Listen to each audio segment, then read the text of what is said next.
Կենտրոն և Նորք Մարաշ վարչական շրջանների ընդհանուր իրավասության դատարանում հոկտեմբերի 19-ին տեղի ունեցավ հիմնադիր խորհրդանի անդամ Գևորգ Սաֆարյանի գործով հերթական դատական նիստը։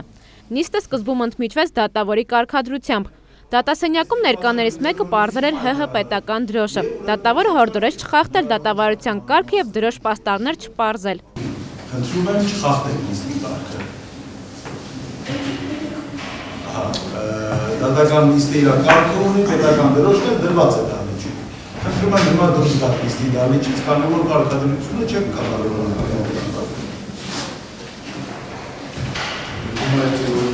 Շուրջ 3 ժամ տևած դատական նիստին այս անգամ վկայությամբ հանդես եկավ Ազատության հրապարակի ստորգետնյա կայանատեղի աշխատակից Արտյոմ Քոչարյանը։ Նա դեպքի օրը աշխատանքի է եղել։ Վկան դատավորին ասաց, որ շատ ժամանակ է անցել դեպքի օրից, եւ ինքը մանրամասն դեպքը չի հիշում։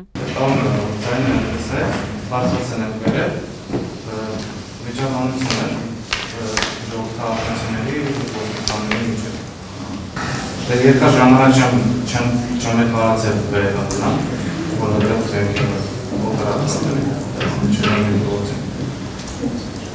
ինչ-որ դեմքեր բան ոչ մեկին չեմ ճանաչել, զուտ վիճաբանություն։ Պատասխանելով մեղադրյալի պաշտպանական կողմի և դատավորի տարբեր հարցերին, Արտյոմ Քոչարյանը մեծամասամբ ասում էր, թե չի հիշում մանրամասները։ Հարցին, թե ինչ է տեսել քաշքշուկի ժամանակ, Քոչարյանը պատասխանեց, որ տպավորվել է, թե ինչպես է մի քաղաքացի հարվածել ոստիկանին։ Ոստիկանը կրացած էր։ Այդ պահին ոնց որ հարվածել էր, ես տենց Քաղաքացին հարվածել ոստիկանին այդ պահին, երբ որ կրացած ա եղել։ Հենց ինչ-որ բան կա։ Հիշում եք, ով որտեղ էր կանգնած կամ քաղաքացին ինչպես հարվածեց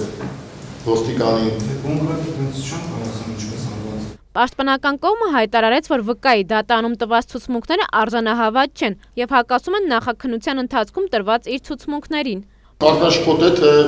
ինչպիսի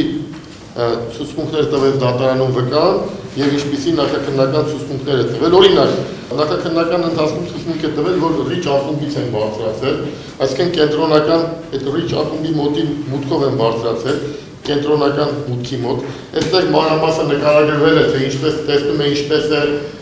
տոնածառի համազգեստով անձ է մտնում Ազատության հրապարակ, տեսել է, թե ինչպես է ոստիկանը բռնում այդ քաղաքացուն տապալում գետնին, հետո տեսնում է, թե ինչպես են ոստիկանները մի շարք հարվածներ հասցնում քաղաքացիներին և քաղաքացիները ոստիկաններին, այդ մանրամասը նշումներ է կատարել։ Վկան դատարանի դահլիճում նշեց, որ ինքը չի տեսել հարված հասցնողի և հարված ստացողի դեմքերը և ինքը ունակ չէ գնահատել մարդու տարիքը դեմքերը չտեսնելով։ Այն ինչ նախաքննության ընթացքում մասնավորապես գործեր առաջադր 153-րդ էջում վկան գրեթե բացարձակ ճշտությամբ կռահում է իմ տարիքը, որտեղ ինքը հետո ասում է, որ ես եմ հարվածող։